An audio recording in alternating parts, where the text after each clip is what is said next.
The advice and opinions expressed by the host of Autism Live and her guests are meant solely as suggestion and should not be in any way construed as child-specific advice. The Center for Autism and Related Disorders advises working with a board-certified behavior analyst who has experience with autism before starting any intensive behavioral intervention. Any choices you make in determining your child's treatment are completely at your own discretion.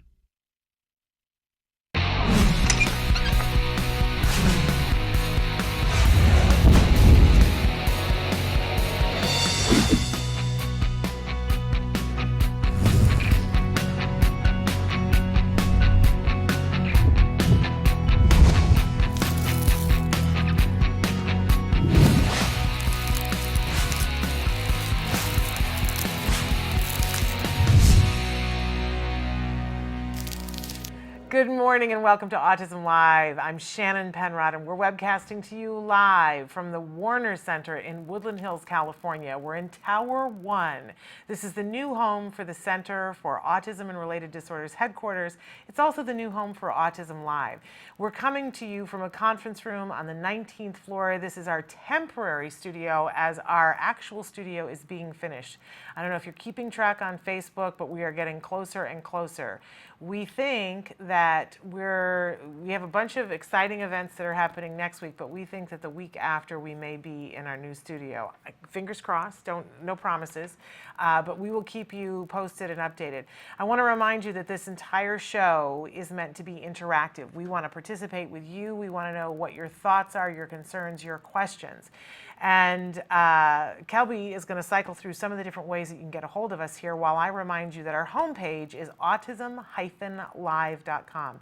When you go there, lots of things to do. I want to point out a couple of things to you. Please sign up for our email newsletter. It's a free newsletter. You get a newsletter at the beginning of the month and when we have things working normally, and you get a postcard at the beginning of the week that's a viewing guide that tells you who we have that's going to be on the show. But as you know, we have things change last minute from time to time. And next week, I expect for there to be a lot of things that are changing last minute because you know that Temple Grandin's coming into town for Temple Grandin and Friends. There is a distinct possibility that we'll be coming to you live during that day from the Nokia Center with a possibility of a live interview with Temple Grandin herself.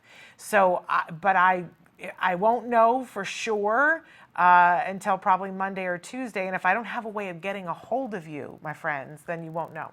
So be on that email list so that you can get the last minute information and maybe some last minute updates and some pictures live from what happened. So sign up for that email list.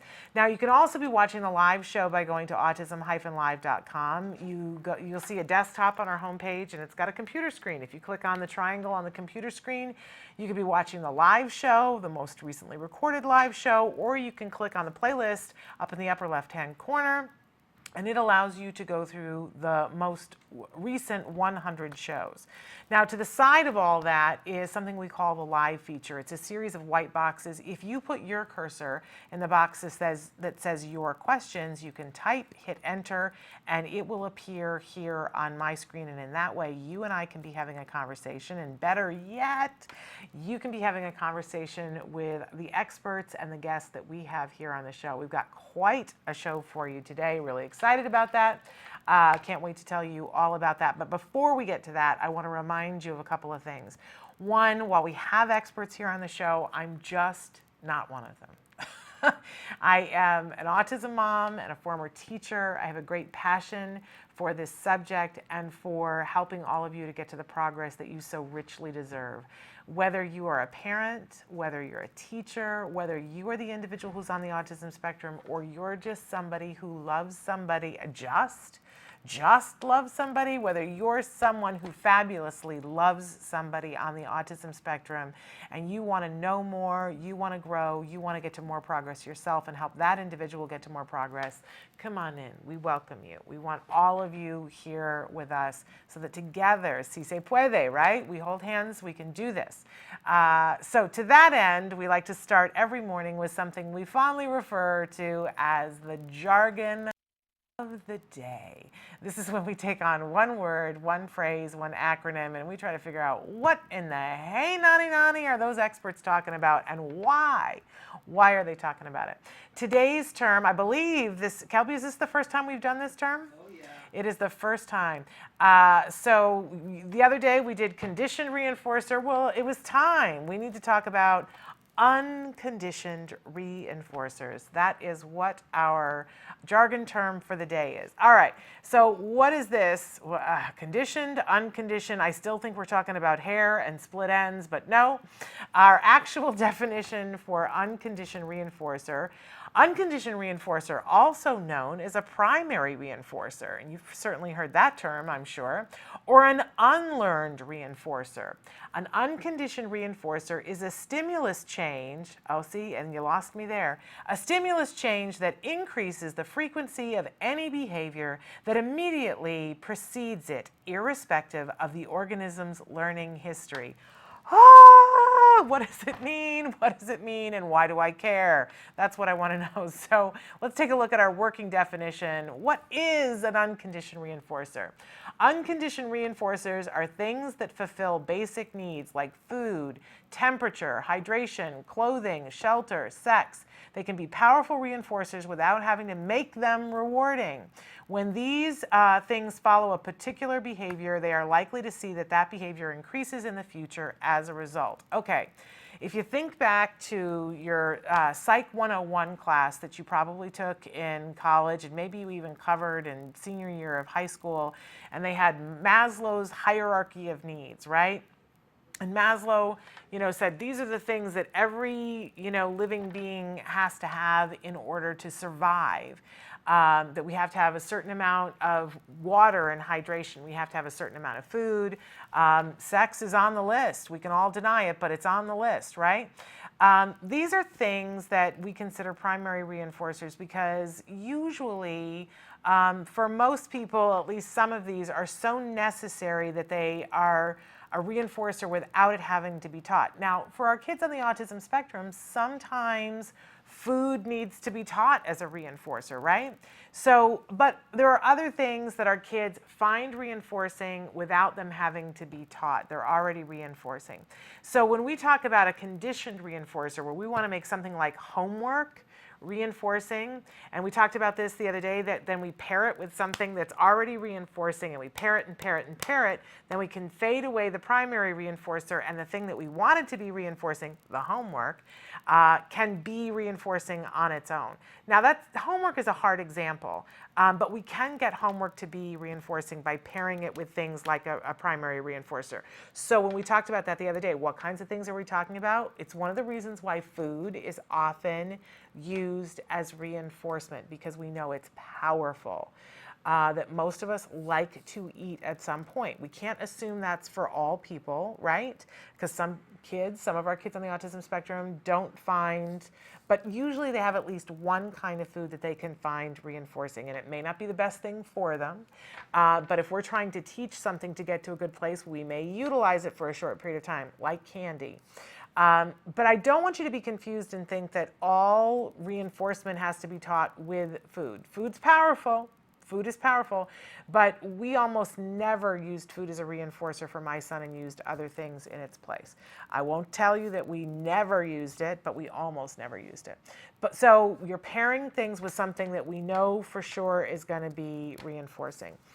Little asterisk here, we never starve a kid in order to get them to a point where we can, so we never say, oh, you're not getting any food unless it's paired with this thing that we want to condition, right? That is not something that any good ABA program would ever do.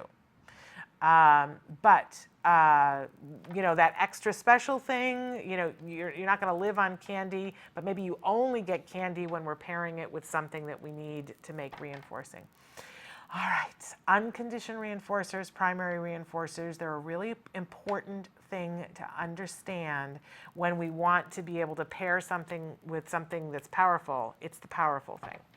All right, moving on. I hope that helped at all. Moving on. If you don't get it this time, you will further down the road when you see it in action. We always have a question of the day for you. All right. Our question for today, it goes hand in hand with everything we've been talking about this week. What keeps you going when the road gets tough? You know what they say about the tough get the what is it they say, Kelby? The road. When the road gets tough, the tough gets going.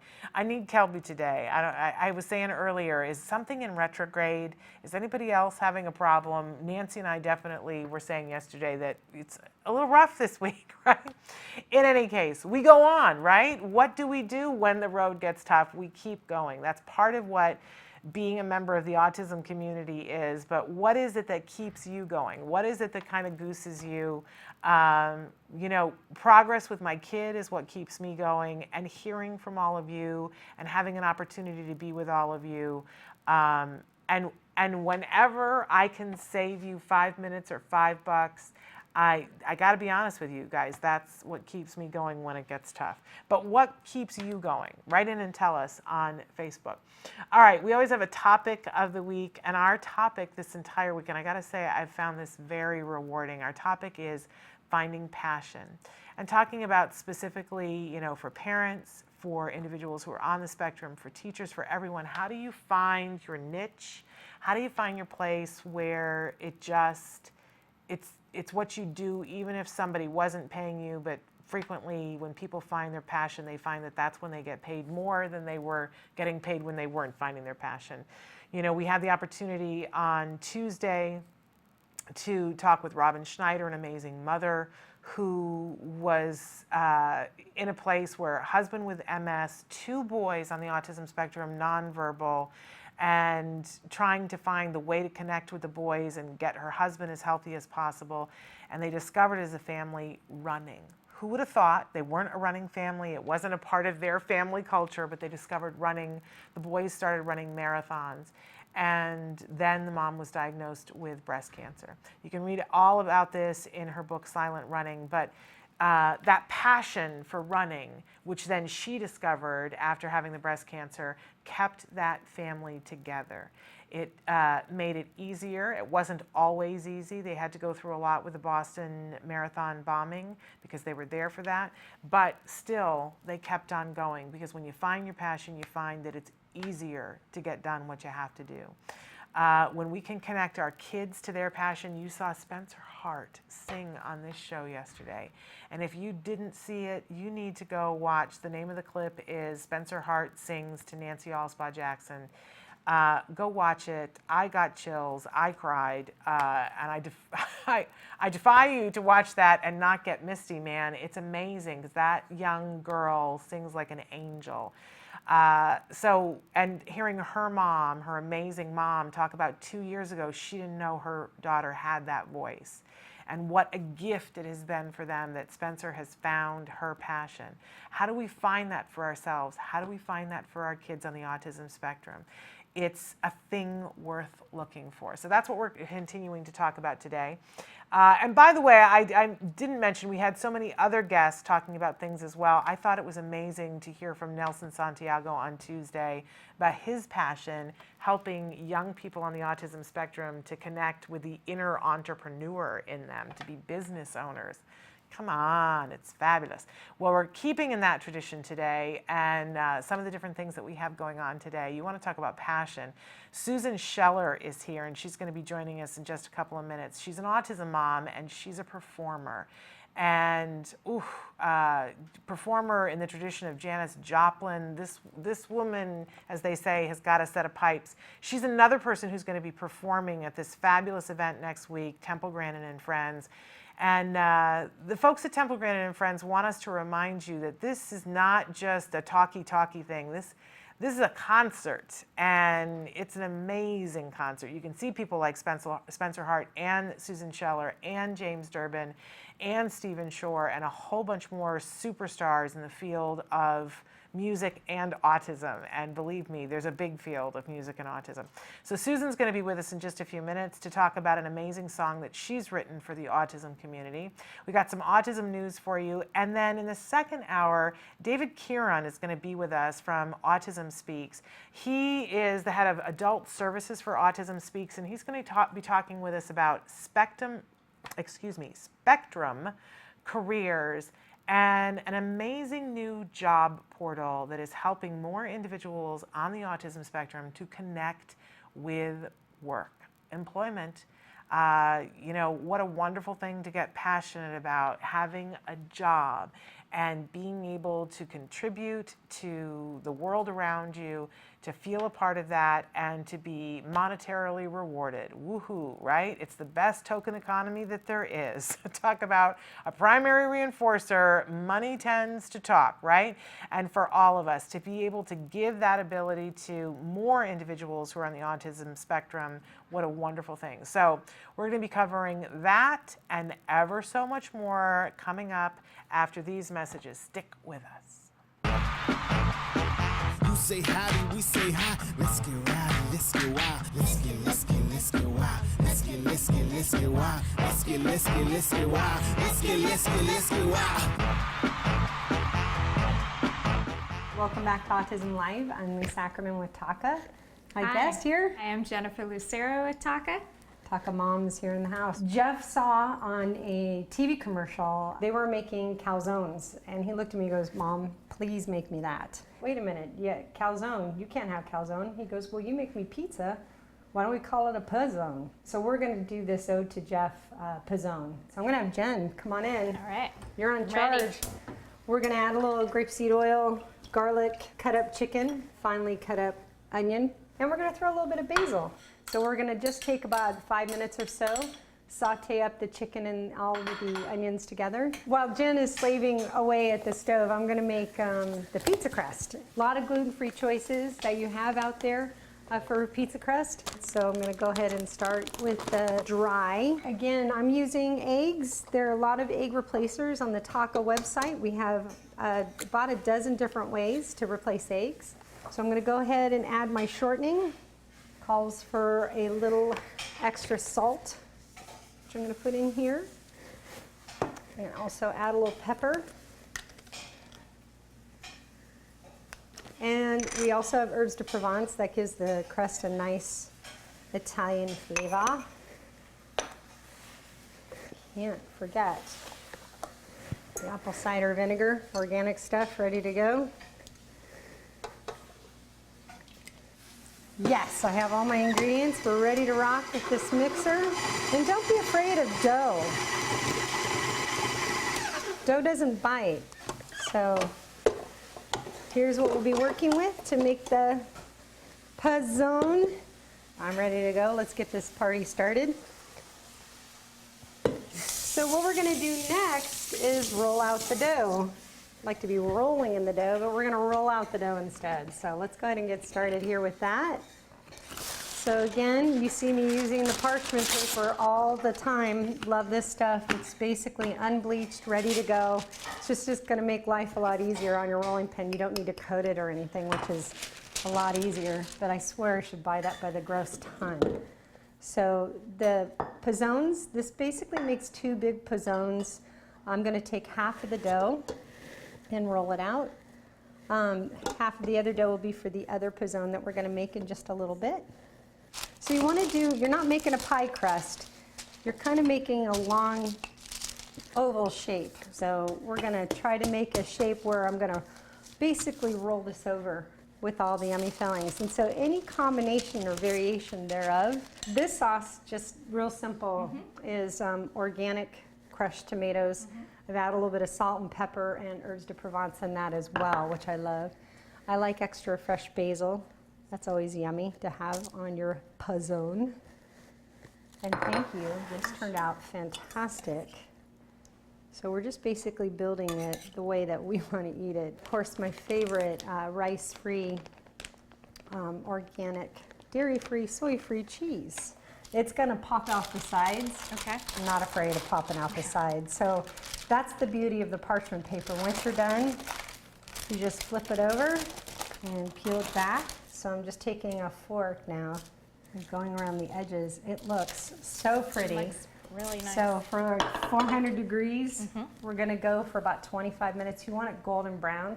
And because we cooked everything pretty much already, you're not worried about not having everything fully cooked. So look how Yum, cute those look. Looks great. Like those 4 happy people right there.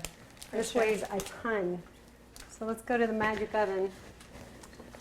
Pull out our finished product. And voila! good. Oh my It gosh, looks this beautiful. is so yummy. There's nothing better than a little Jeff Ackerman pizzone.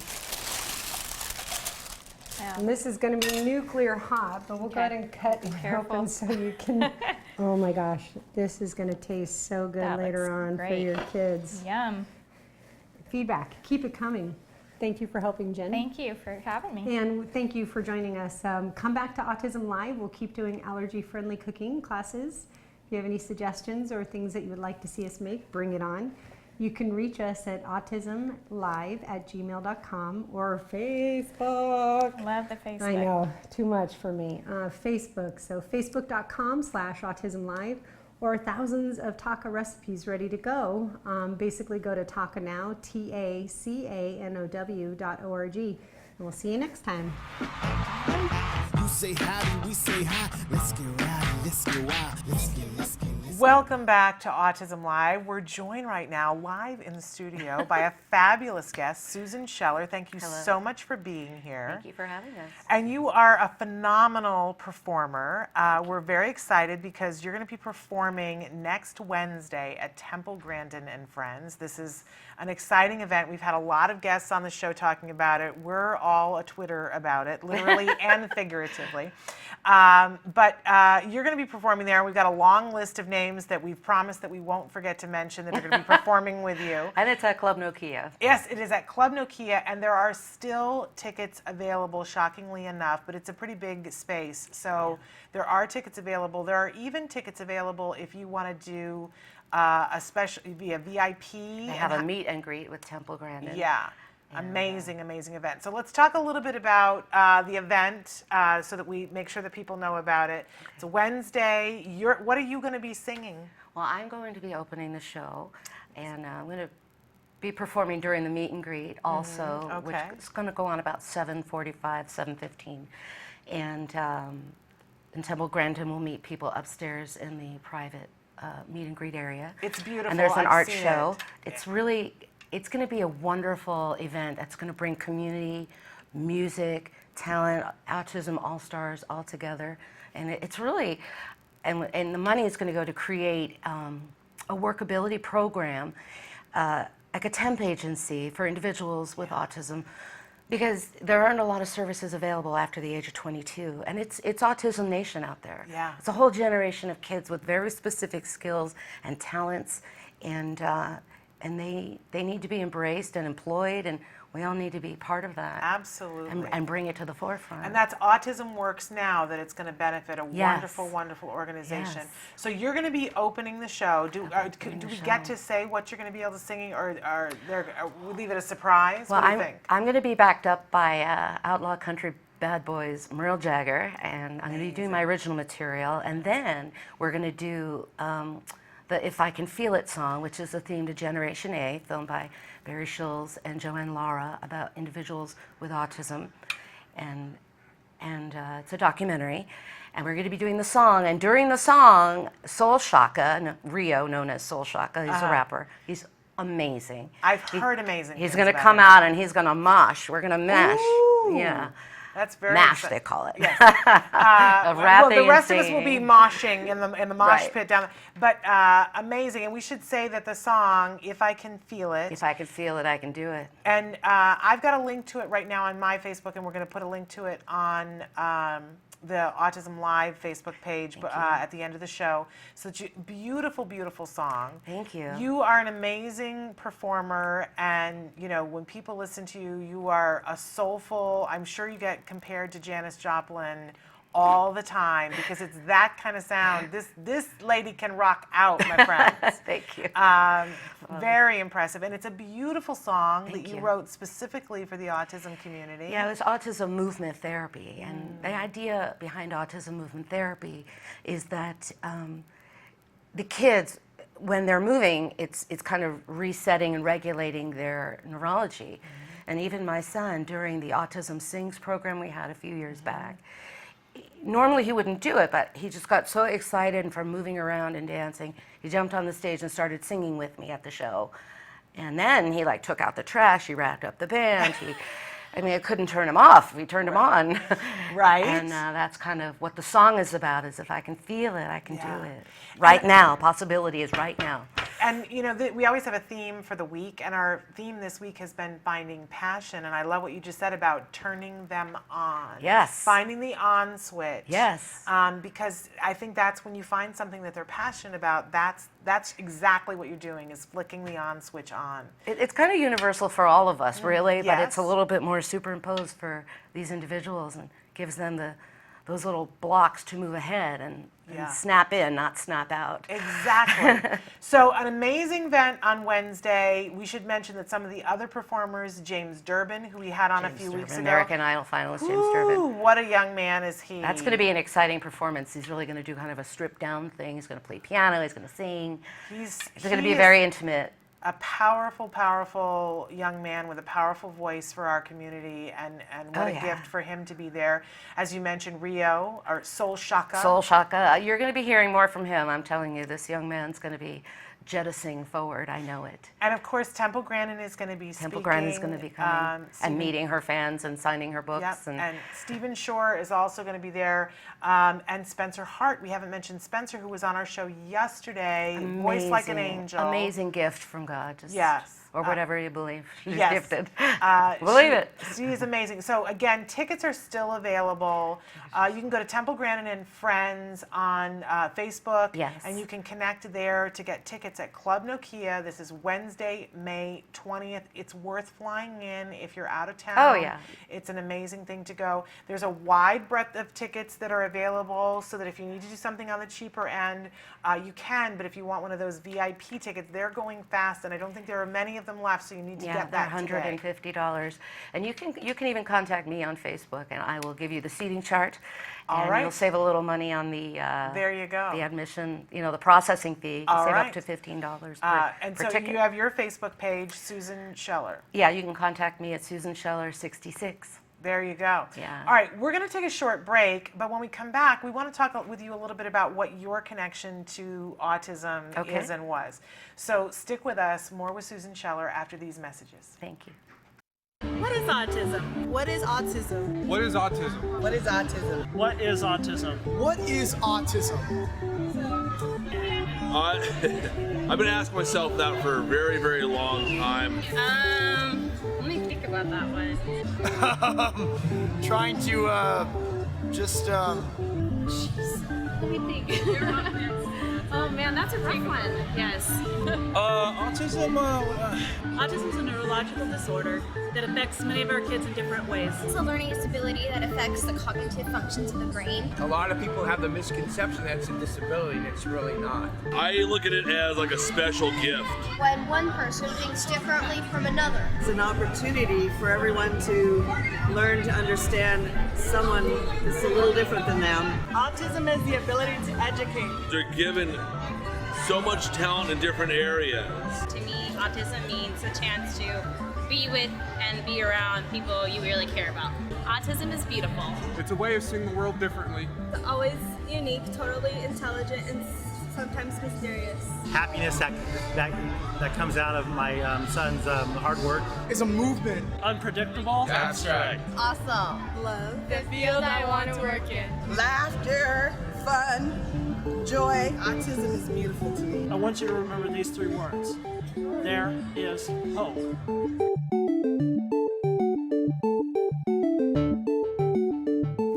Welcome back to Autism Live. We're so excited because we've got a wonderful guest with us here live in the studio. Susan Scheller is here with us, an amazing performer. She's going to be performing at Temple Grandin and Friends next Wednesday. That's May 20th at Club Nokia. Tickets still available. Check it out on their Facebook page, Temple Grandin and Friends, or you can check it out on Susan Scheller's Facebook page to get tickets as well. Or anyone that you know who might be involved in the show, you can also get your tickets through them. All right. So, but we mentioned before the break that we didn't get a chance yet to talk about how did you come to the autism community? What's your connection to autism? Well, in a nutshell, I was singing in a club many years ago in the Valley, and I had met a woman, and we had, become friends, and we lost touch. And then when I moved out to Ventura County, my son was diagnosed, and I saw her on the list, and she brought me into the autism community. But basically, I had taken my son for a diagnosis. We knew something was not right. And they told me he's not autistic because he loves his grandma and he makes eye contact. So we weren't thinking about that. And then I was reading Home and Garden, actually, and he met all the 10 criteria. So I took him to UCLA, and they said he's very finitely autistic and Asperger's together. And they'll always tell you Asperger's, but he is autistic too. Okay. So, and it's interesting because somebody was asking just yesterday. We were talking about Asperger's not being part of the diagnosis anymore in the new DSM-5 and why, and it is a very confusing thing for some people that. In the previous diagnosis, you could have Asperger's, but people always assumed that that was a lesser version of autism. But the truth was that you could have Asperger's and be more severe in those two areas. And that there are many people who have classic autism that are actually very functional, and people confuse that with Asperger's. So it's a very confusing thing for a lot of people. But we have a spectrum. Yes, it is very much It's a a spectrum. spectrum. And if you will see that most of the individuals, with autism are very lovable characters. And are very loving. Yes, So very this loving. idea that, he can't have autism because he loves his grandmother. That's ridiculous. It's mind-boggling to Yeah, me. yeah. Mind-boggling. Yeah, you can't just take one person's diagnosis or advice. You have to, as a mom, you have to keep moving forward and talk to other people like with your show and get information. And so how old is your son now? My Julian, he is 13 years old. And you can just see it on your face. He's the light of your life. He's my darkness and my light. Well, 13, yes. he's been a teenager since he's born. Since he's born, he's like 17, 4, 40, and I don't know, whatever age he is now. And so we've been talking about passion all week long. What's Julian passionate about? I hate to tell you this, but he loves the shopping mall. Why? What's wrong with that? He loves the change of the city. When they're reconstructing or building things, any changes he's fascinated with. So maybe an inner engineer that Yes, he's got very going on. engineering. It's not that he loves to shop. He just loves to be at the mall. He loves the fixtures, the excitement, the puppy store. That's wonderful. He's very, very fascinated with the changes and the improvements. I love that. Yeah. And so you've been a singer well before he ever came to the planet. Yes. Do you sing to him? Does he like it when Mom sings to him? Well, I do sing to him, and I wrote a song, Looking for Julian. It was supposed to be a lullaby, and then suddenly it was this metaphor for autism that I didn't realize was the pink elephant in the room, and it was in another film, and I'm reworking it right now. Okay. But yes, I sing to him. In fact, I used music when he was younger to get him to cooperate. Things like, put on your shoes and tell me that you love me. I love it. I absolutely love it. Yeah, and we sing to each other in humor, but it's actually been a really good tool for communicating because it keeps it light. Music kind of goes in the back way. So when kids are particularly oppositional, music is a good way to just sort of get them to hear it. We talk about redirecting all the time, Yes. and what a wonderful way to redirect. Well, we have to say again that you've got a beautiful song, If I Can Feel It. And the kids are singing in the end. Love it. Yeah, and Julian is singing, and Dylan Aragon is singing. Wonderful. Yeah. And this is at Temple Grandin and Friends that we're talking about. Yes. But so If I Can Feel It, for those of you who can't get to the Temple Grandin and Friends, which if you can, you've got to try to make it there. But if you can't, If I Can Feel It is available, and we've got the link to it right now is on my personal Facebook, but we're going to get it up on the Autism Live site as well. And you can also find it from Susan's Facebook as well. Or If I Can Reverb Feel It. Nation, Susan Reverb Scheller. Nation is where it'll link you to so Yeah. that you can listen to it. It's a beautiful, beautiful song. And it's the theme to a film, Yes, let's talk a little Generation bit about... A. I brought you a little promotional soap that has the poster on it. So wonderful. It's in my bag. And when does Generation A, when does the general public get to see it? You know what? And shame on me, I don't have the answers. That's but okay. All the information you can find at autismmovementtherapy.com. Okay, and Joanne Laura, who's been on the show, is a good friend of the show. Joanne's amazing. Isn't she amazing? She is, and you know what? She has an energy that's incredible. She's a super achiever, and she really cares. And the work that she's doing will make a change for generations to come. Absolutely. And somebody's got to do it. If not her, then who? And she is the driving person behind Autism Works Now, which is they are the entity that is putting on Temple Grandin and Friends. Yes, so she's really Joanne working. Laura is a name you're going to hear because, as you said, she is making a difference. And she travels the world teaching autism movement therapy and teaching it to other people so they can teach it to our planting kids, those which is seeds. amazing. Yes. And she loves to bring the element of entertainment, rock and roll, and autism all together. And there'll be some very talented individuals who will surprise you with their talents. I know there's been some rumors about special guests at Temple Grandin and Friends, and we can't confirm or deny, and we're not even going to say. I had to we don't want to get in hot water. But there are some rumors, and there's the possibility of some other luminaries being at the event. We haven't mentioned that Joe Mantegna will also be there. That's right. I was about to say that. And his daughter will be there. She's a makeup artist. Who I just met last week, and what an amazing young woman she is. Yes. I offered to have her do my makeup, and she kind of looked me over and she was like, yeah, like that. You could tell she was like rearranging and going, I can take 10 years off of you, which I'd love to have happen. And Inclusion Films is also going to be filming the event, and the whole crew of Inclusion Films are all individuals with autism on the spectrum, and that's head up by Joey Travolta. Yes, we've also, it's like a cavalcade of people that we've had on the show because we're fans of all of these people. So if you'd like to meet even half of these people, really important that you get one of those VIP tickets for Temple Grandin and Friends. Yes. It's really the who's who of the autism community is going to be there. And she will take a moment to talk with you. And she's amazing. She's loaded with good advice. Temple herself, yeah. So check those out. You can go to Temple Grandin and Friends to get the connection to tickets, but you can also go to Susan's Facebook to get connected to tickets. Yes, I will be happy to help you get those tickets. All right. Thank you so much for being this. here. We're really looking forward to Wednesday. Thank you so much. All right. We're going to be back with more Autism Live after these messages. Stick with us.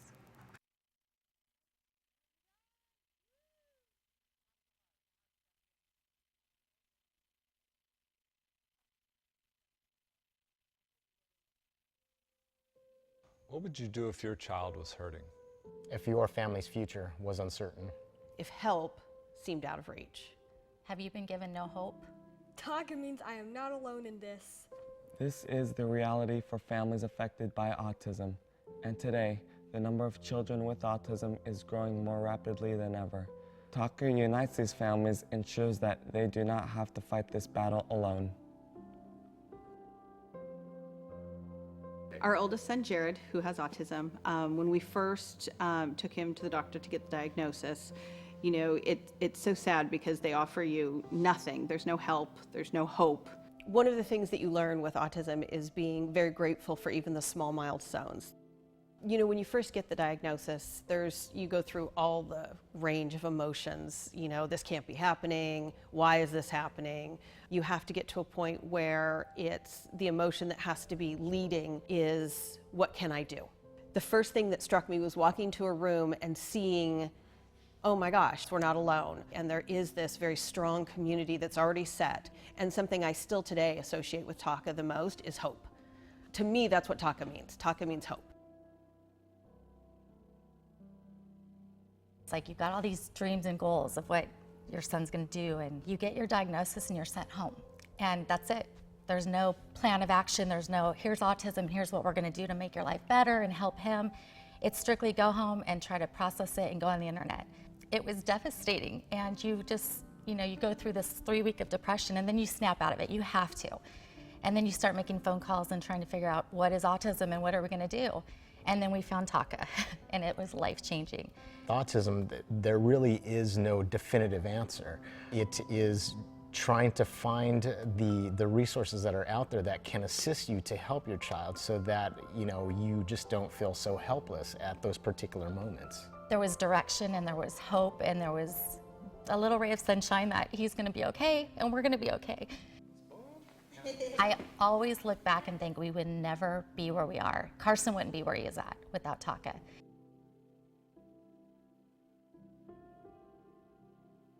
So 13 years ago, my son was diagnosed with autism, and that put our whole family into a tailspin.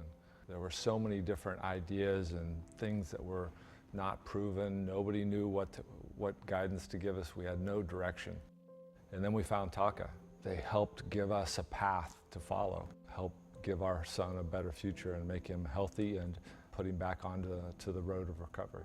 When your son's first diagnosed, the first thing you hope for is, gosh, I just want my son to speak. I just want to be able to communicate with him in some way. Then you want a little more. You want him to go to a regular school. Then you want him to potentially have a real life and go to college. So you're always hoping for the future of your child. My son is a happy, healthy, vibrant young boy that's going to turn 15 really soon. And we couldn't be more pleased, and without Taka, I don't think we'd be in the place that we are today.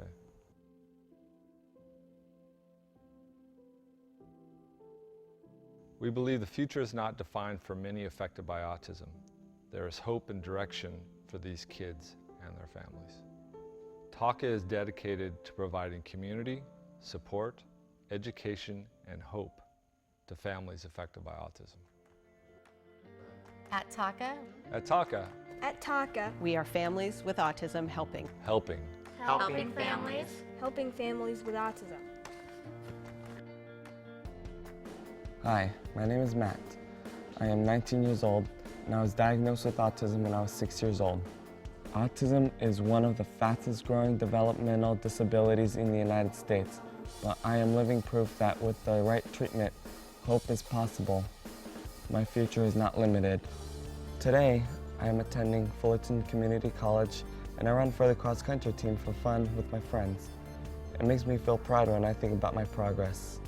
Chances are you know someone affected by autism. Show them they are not alone and help others get on the road to recovery. Contribute to Talk About Curing Autism today.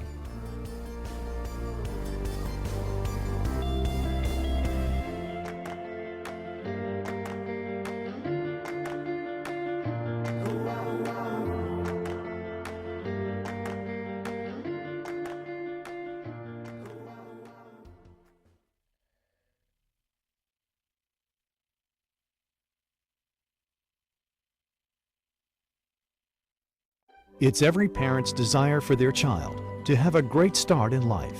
Yet there is a condition affecting more children's lives than pediatric cancer, diabetes, and AIDS combined. Autism strikes 1 in every 150 children. Today, 1 in 110 kids in the U.S. will be diagnosed with autism. That is a huge jump from 30 years ago when it was 1 in 30,000. Startling new report finds the number of children with autism is skyrocketing. The Centers for Disease Control estimates 1 in 68 children has a form of autism. Now that's a 30% increase in just 2 years.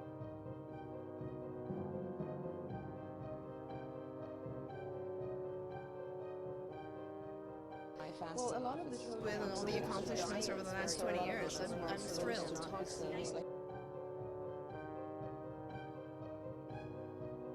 I think what kept me was the feeling that, you know, I would have a parent come to my office late at night at UCLA and just fall apart.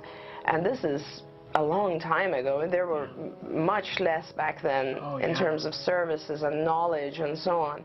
And I would just sit with the family and the parents and walk them through and try to take away some of their fears, you know. And at that point I realized, I think the thing that's actually most important to me is that process. I mean, thank God that I've been very, very lucky and blessed to have so many incredible clinicians join me along the way and just develop CARD in such an amazing, magnificent way. that I could, for me, it was more really about how can I help the families? What can I do for the moms, the dads? It is just, and I feel like, there's no way I would ever really know because I haven't had my own child go through this, but I've experienced it with people a lot of times. Hi, this is Megan. I'm in first grade all by myself. My teachers are so fabulous. I like to read books. I like to go to my friends' birthday parties. I like to invite my friends to my birthday parties. I once had a sleepover with a friend. I like to have play dates with my friend. I'm the best reader in my class. I like to go to the library. I like to read different series of books. And here's how I learned to do all these things. By my card friends and Dr. Grandpichet. Thank you, card friends and Dr. Grandpichet.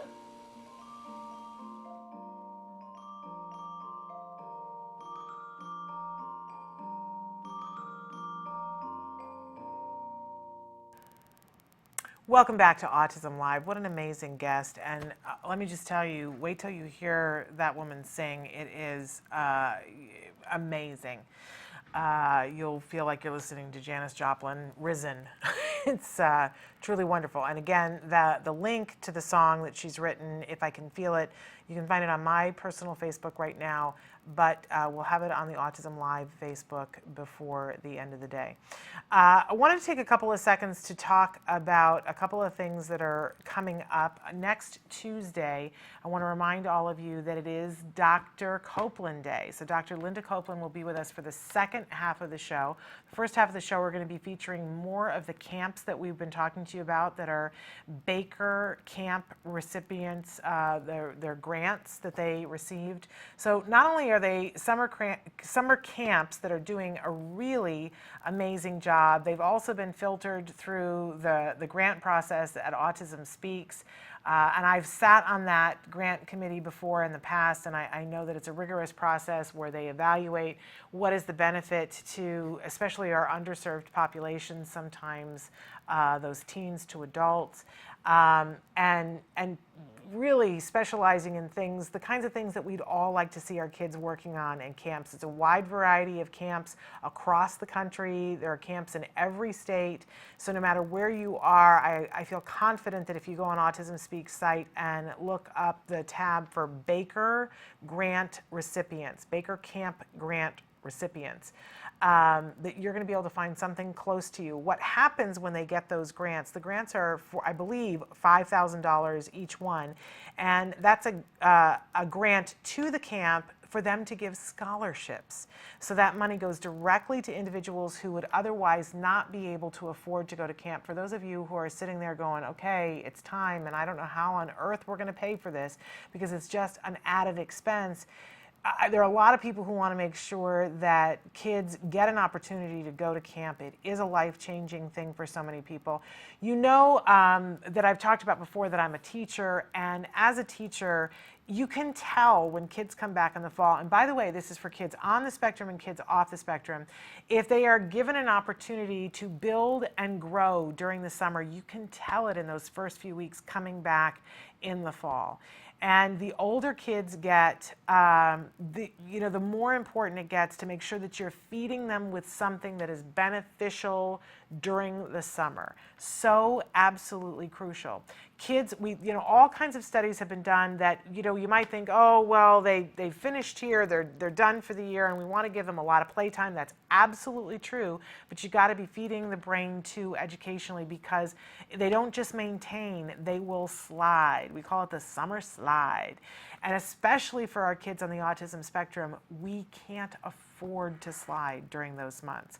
If my child is 6 months behind, and let's face it, sometimes we're 6 years behind, but even 6 months behind, and during the summer, some of the kids are progressing.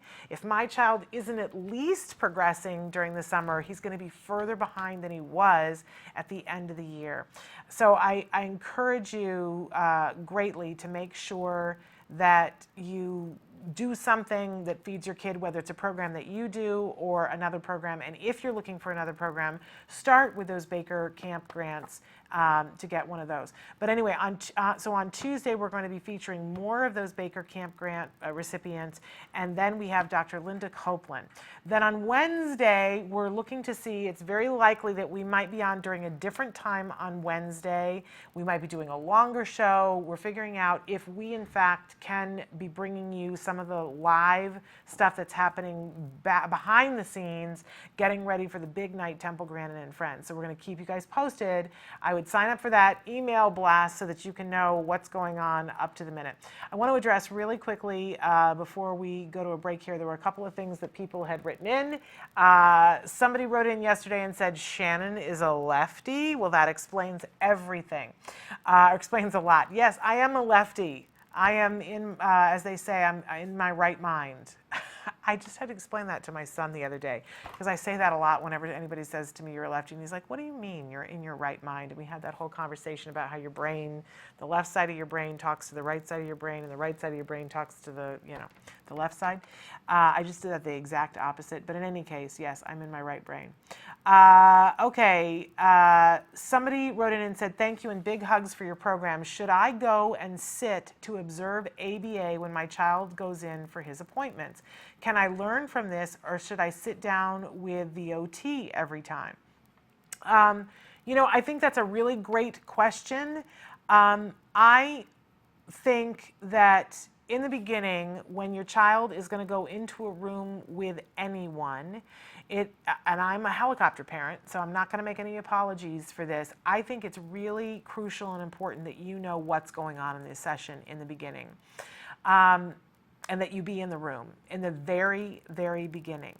Very quickly, your ABA providers at the very least, and probably your OTs as well, are going to encourage you to not be in the room anymore. And that's for a very good reason. Because if they're trying to establish rapport with your child and your child knows that you're there, it will take longer.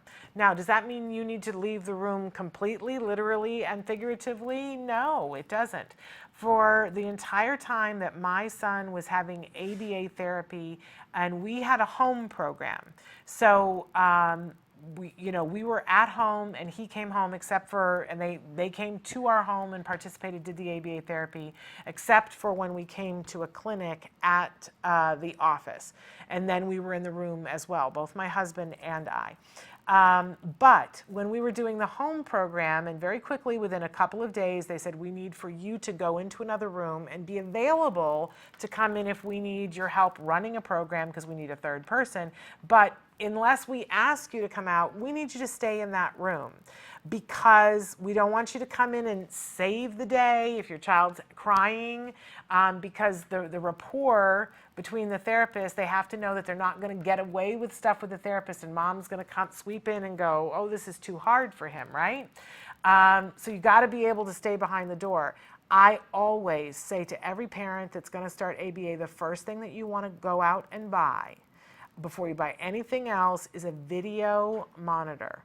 You're going to set up cameras around the space where they're doing therapy, and you're going to go in the other room and have sound and picture so that you know what is going on at all times. And there are two reasons for this, right? And they're both super duper important. One is to ensure your child's safety, because all ABA providers go through a rigorous process to vet people and make sure that they are okay and that they are great with kids and that they are of the highest reputation and that they're not going to go in and hurt a child. And that is wonderful, and I respect that they do that. They do FBI checks. I don't care. I'm a parent, and I want to know who's in the room, and I want to know what's happening.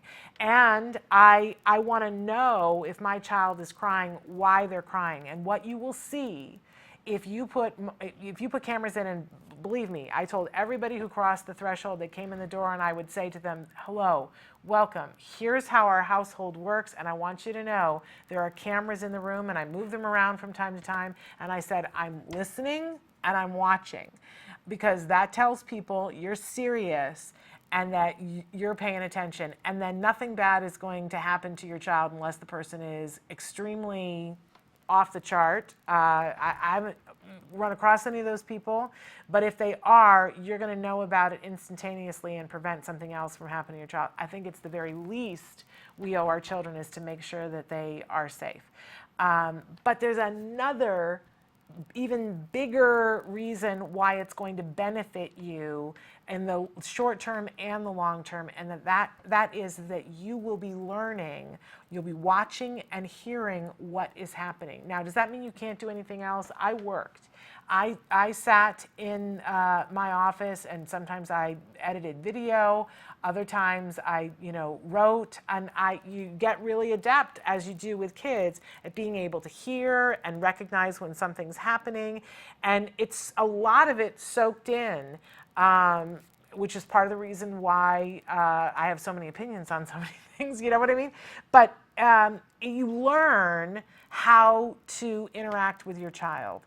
It seeps in. And I do encourage you as much as possible, take at least an hour a day and watch exactly what's going on. You get to see who the great therapists are and why they're great therapists. You will learn from it. Now, when it's a center-based system, a lot of times they should have cameras, and I would be asking that. Do you have cameras, and who's watching the cameras? It's a very normal process at most of the centers. And the same thing when you have an OT. If you're going to take your child to a place where they're doing OT, almost always they have cameras everywhere. Ask them if they do, and sometimes there's a place where you can sit and watch on camera. Sometimes they have a two-way mirror so that your child sees a mirror, but you can be watching the room. If they're taking your child into a room, there should at least be windows where somebody can be monitoring if there are not cameras. But usually there's both. I don't believe in ever sending your child down a hallway with someone where they can take them in a room and no one's watching. It's just the level of paranoid I am. I don't think I'm the only person who feels that way. That's my personal opinion. But having those safety things in place, it is better for what's happening in the room if you're not there and if you are not barging in to quote unquote save the day. So you have to get yourself together about that and know that there are going to be times when your child is going to cry. And the example that I always use is when our kids went from crawling to walking. There was that difficult period of time when they got themselves up on their feet and they fell and they hit their heads and they cried and they were frustrated. And we never said, well, that's the end of that. We're just not doing this. It's just too hard. It's too hard on him. It's too hard on her. They're not going to walk. Let's go buy a wheelchair. No one ever said that. We just didn't. Even parents of kids who have true physical difficulties where it's a question whether or not they're going to be walking, nobody says, no, we're not going to work on that. Same thing with what happens in an ABA room. There are going to be times where your child is going to be frustrated. And they are going to cry from time to time because they want to go back to doing it the way they were doing it, which was them being isolated in their own little world. And we're having to draw them out and get them to communicate with us and get them to do it in a different way. And they are going to get frustrated. They are going to cry. And it's not the end of the world. But you've got to be able to see that that's why they're crying, to understand and go, okay, it's not that they don't feel well. It's not that somebody's mistreating them. And that's why you want to be able to watch and see what's happening. And as long as you can watch and see what's happening and trust that the people are doing something to get your child to progress, then you're going to have to do the self-talk, get on the phone with somebody. There's a great A word in the very beginning. It might be the 3rd or 4th episode where that's happening with Jack Riley. And they interview the mom who says, this is the hardest thing I've ever had to do. I had to call a girlfriend and she had to talk me off the ledge because I want to stop it. It's, he's uncomfortable, he's unhappy, and I don't want him to be uncomfortable. But you get to see on the show why she toughs it out and what happens as a result of that, how this beautiful little boy grows and gets to do things that he wouldn't have been able to do if we just said, nope, that's it, it's too hard, he's upset, let's not push it. Speaking of which, it is time for the A word. So take a look and see some of the things that Jack Riley can do now, because we've worked through Not that it's over, not to make it sound like, oh, he's never going to be uncomfortable again and the parents are never going to be like, why are we doing this again? That's not the case. But you get to see the progress that they're making at this point in the game. So take a look. This is the A word. Don't forget that when we come back in the next hour, we're going to have a special guest. David Kieran is going to be talking to us about autism spectrum careers and the new job portal on Autism Speaks. It's really very exciting. But first, here is the A word.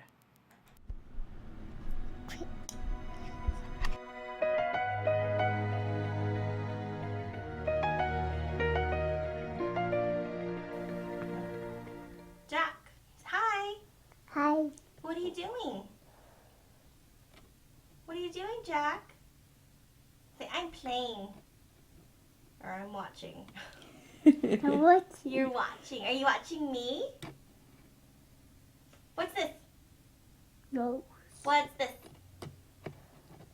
What are these? What are these, Jack? Eyes. What is this? Are you looking? Jack, Riley, what's this? What is it? Nope. Yeah? So Suzanne, we actually have 3 new programs in his logbook. They are actions, body parts, and categories. I noticed there's a notebook with pictures of Ellie. Is that part of it? Oh no, that's actually, it's something really cool. Did you want to see it? Sure. It's something that his mom made, I think, before he started talking. So what it is it's just things that are in his environment that his mom cleverly made, which is really cool. It has like different foods that he eats. And I guess she did her own kind of, can you point to the dog? What does it say? Kind of like her own kind of discrimination training, I guess, for him. Body parts. It's a really cute little book that she made. And he can label all of them, huh? What are these? What are these? Feet. What are these? Right here. Toes. Very good. All right, Jack. So we're going to be doing actions. We're Matt's Charlie waving in a field of 2 with an unknown, just to see if he can discriminate between the 2. Give me waving. Good job. What is it? Waving. Waving. Very good. Good job, Jack Riley. Jessica points at the correct answer after Jack Riley motions to the incorrect picture to ensure he answers correctly. This is called errorless learning. The reason we do this is that the more opportunities he has to practice the right behavior and be rewarded, the quicker he will learn it and succeed. It's positive reinforcement. Think of it like this. If you were constantly being told what you were doing was wrong and weren't offered help, you'd become frustrated and give up. But if you were assisted, you'd keep trying and eventually succeed independently. Give me waving. Yay! What is it? Waving. Perfect. Very good. You get all your stickers. Then what do you get? Whoa. Perfect. Nice job. There you go. So the next one we're going to do is body part, and he is on mouth. So the SD is what is it, and we point to the body part on his own body, and he has to be able to label it. And he's been saying nose with me, because I guess it's close proximity, but let's see if you know it today, mister. What is it? Nose. Say mouth. Mouth. Good. What is it? Mouth. Very good. There you go. There's one sticker. Okay. Ready? Look at me. Welcome. Good job. Okay. What is it? Say mouth. Mouth. Good. What is it? Mouth. Nice job. Oops. Okay. Ready? One more sticker, okay? Okay. Hey, put your arms down, Rockstar. Thank you. What is it? Mouth. Yay! All right, high five. All right. You got your 3 stickers. 3 stickers. There you go. What do you want? Whoa. Say, I want phone. Go. Good job. Here you go. And with the receptive labels that we've been working on with him, he knows so many labels now. What's that? Say bear. Bear. What is it? What is it? What's this? Tango. What's this? Fire. What is this? Your book. That we move into categories. We're having him give us the picture of the category and having him label it as whatever category pertains to, like the food. Give me food.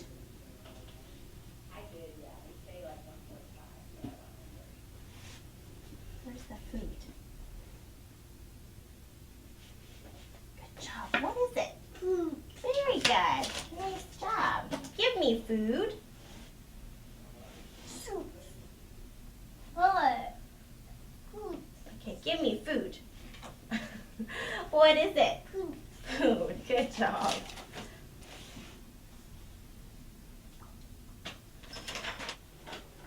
Horse.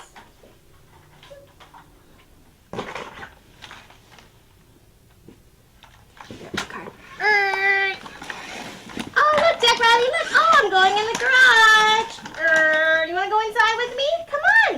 Let's go inside. You want to go inside? Go inside. Whee!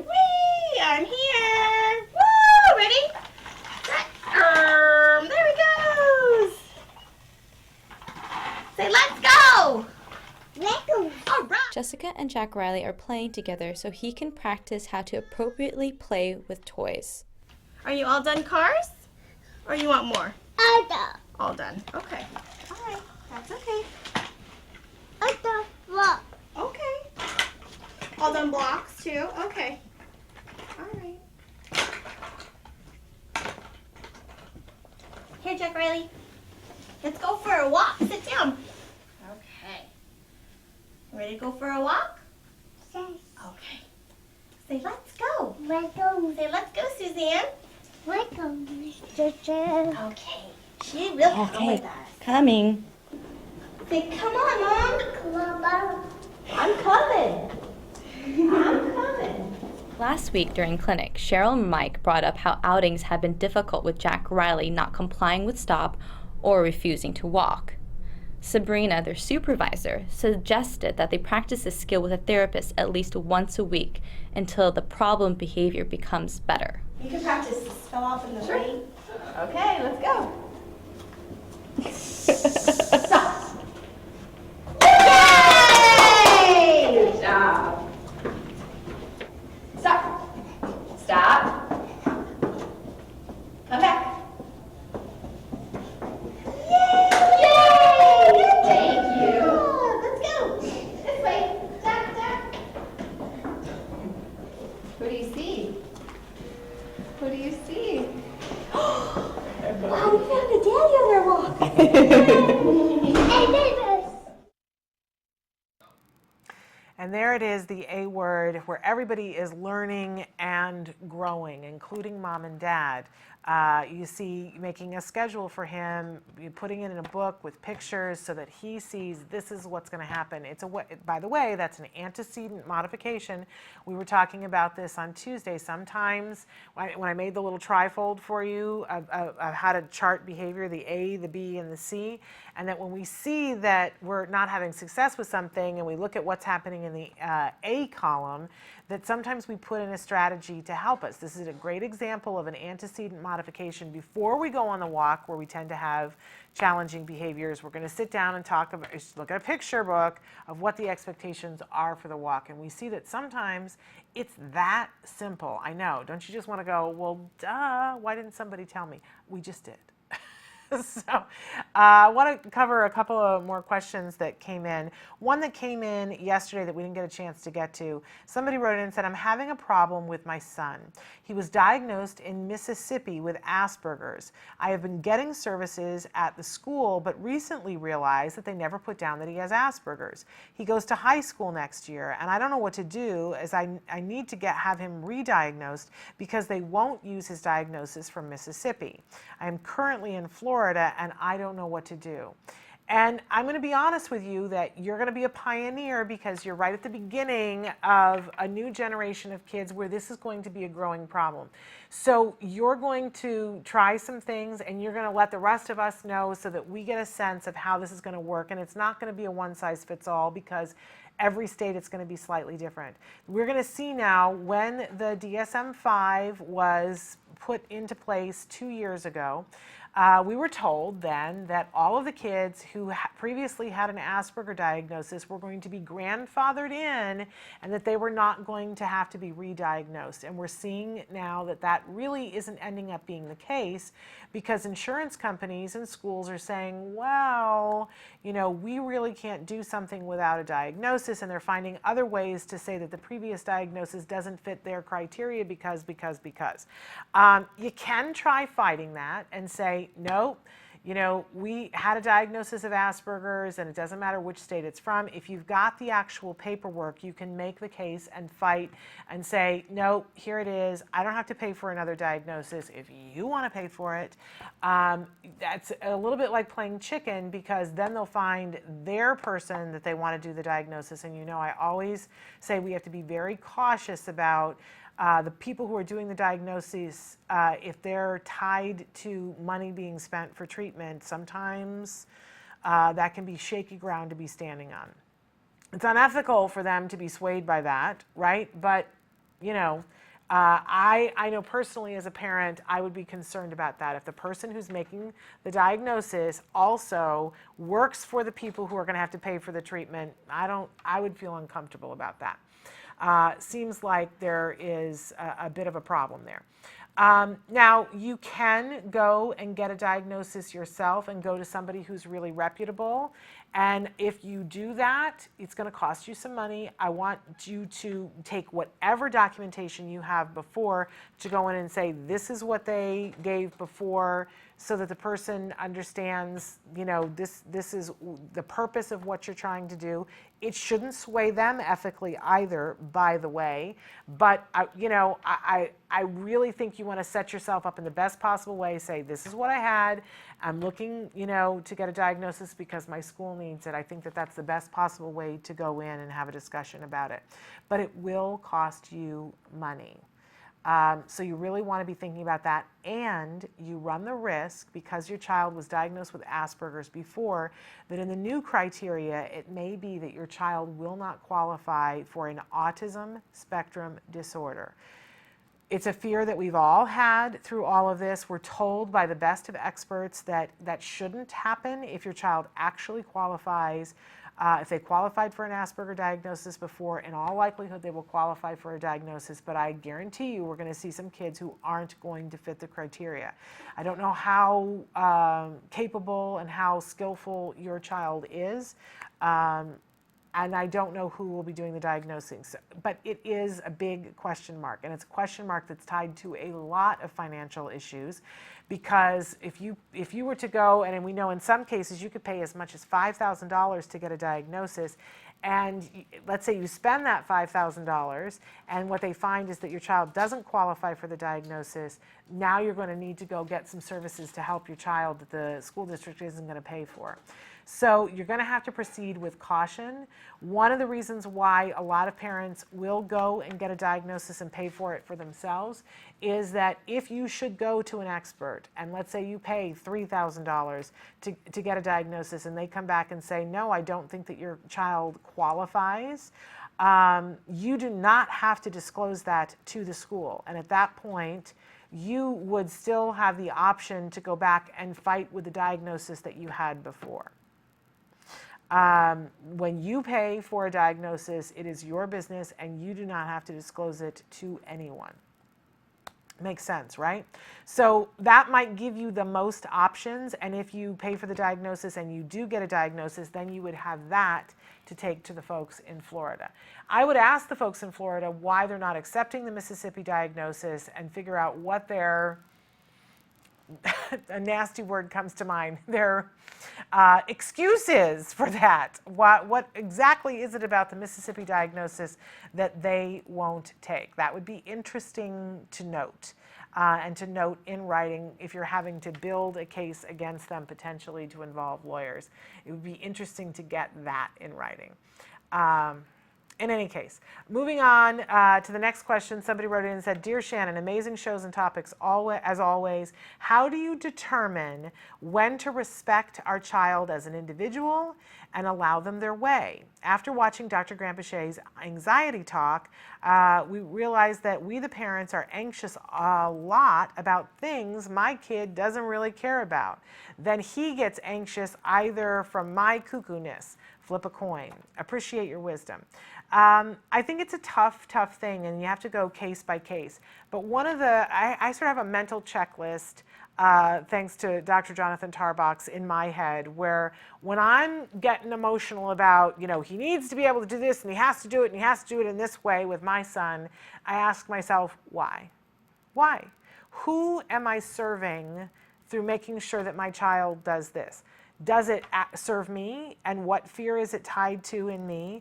Is it serving society in general, and do I need to do that in order to facilitate him having friends? Because that's a valid thing, right? Or is it because this was going to serve him in the long run? So that something like when our child was failing to walk and hitting their head on the coffee table, we kind of went, you know, the litmus test is here, this is going to make this child be more independent the rest of their life, and yeah, it's a very important skill. So I'm not going to stop him from doing this even though he's crying. I'm going to make him do it some more. When we see things like, I can say for myself that my son, he will cycle in and out of periods of time in his life where he'll engage in vocal stereotypy. He'll make high-pitched noises. Sounds a little bit like R2-D2. Or he'll hum. Or make this noise in the back of his throat, which is very soothing to him, right? And we went through a period of time, and we still now say to him, you know, you can totally do that if you want to go to your room and do that, right? Totally appropriate. Go to your room and do that. But there are times that he'll engage in it in public, and we tell him, you know, make that noise in your head. And there have been times when I thought to myself, well, is it really bothering anybody? But the truth of the matter is that him being able to turn it on and off like a switch is crucial for him for the things that he wants to be able to do. He doesn't want to be sent out of the room when everybody else is taking the standardized testing, but if he's going to make noises, he can't sit next to the kid who's being bothered by it, right? So I want him to be able to turn it on and off and make decisions. It's not that he can't ever do it, but that he has to be able to turn it on and off like a switch. That's important for him, for the people that we want to be friends with him, around him. So checking off on that checklist and saying, why? Who am I serving here? Am I serving myself? Am I serving him? Or am I serving society? And if it's society, is it because you need those people to interact with him? Because I still think that's valid, but not doing it just for society's sake. Every once in a while, it's okay for them to be uncomfortable, the rest of society, because our kids have to do it enough, right? That's my personal opinion on that. See what you think about that. Put it through the litmus test. All right, we have to take a break because we have a very special guest. David Curran is going to be with us from Spectrum Careers. He is with Autism Speaks Adult Services, and we're going to be talking about the new job portal. It's exciting. Stick with us. You say howdy, we say hi. Let's get rowdy, let's get wild. Let's get wild. Let's get wild. Let's get wild. Let's get wild. Hey, welcome back to Autism Live. We heard you. Everybody wants macaroni and cheese. Yeah, but we're gonna make it allergy free. But here's what's the crazy part of this macaroni and cheese. It's actually healthy.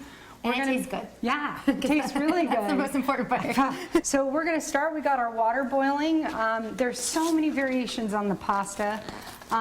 We're using today a corn pasta. We can verify with the manufacturer that we have a GMO-free product.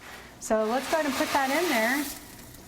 Ooh, and if you don't mind, stir that up for me, my friend. Now it's sticking a little bit to the bottom. Yeah. Is that okay? We maybe add a little more high heat oil and spread that around again. One thing you gotta know about gluten-free pasta, if you overcook this, it becomes mush. Let's move this guy over to the other burner so you can see what I'm doing. And now we're gonna start with the old macaroni and cheese sauce. What's great is there's a lot of choices for, you know, different soups. And the way that I look at soups And again, please follow the recipe on your screen right now. I don't like to measure very often, but what I like to use is a creamy butternut squash soup. So this soup is great because it adds a lot of flavor to the dish, but also gives people another serving of vegetables. With kids, we don't want to over season. Maybe with the adults, we can season some for the kids first, pull it out, serve them, and then add a little more, garlic powder or onion powder or other types of things into your dish. So the next most important thing on this recipe is we're going to add in a thickener and the faux cheese. Now some people like their sauce really thick, so you just add in more cornstarch or more arrowroot, so that's not a big deal. How's that doing? You think it's ready? I think it's done. Okay, so why don't we switch? I'll take that, you do that. Okay. And I'm going to strain this bad boy here. Here, let me turn that off. Okay. Or we're going to cause trouble again. Trouble in Lisa's kitchen. Yeah, no! That's another show. Don't, yeah, right? So I'm going to go ahead and get this all strained. It's a good consistency. So I'm going to check to make sure our pasta is cooked. So really you just want to make sure, just like any pasta, it's a little bit squeezy, a little bit. Nice. Dude, good job. Yay. We're good. Looks yummy. So even though the cheese is not totally melted, it's okay. Don't panic. What's important is that you're going to love this recipe once you eat it. What I enjoy most about this recipe is that it smells good, but this stuff is amazing. So if you don't mind, I'm going to serve you some up, and you can maybe blow a little bit on it so you don't burn your mouth.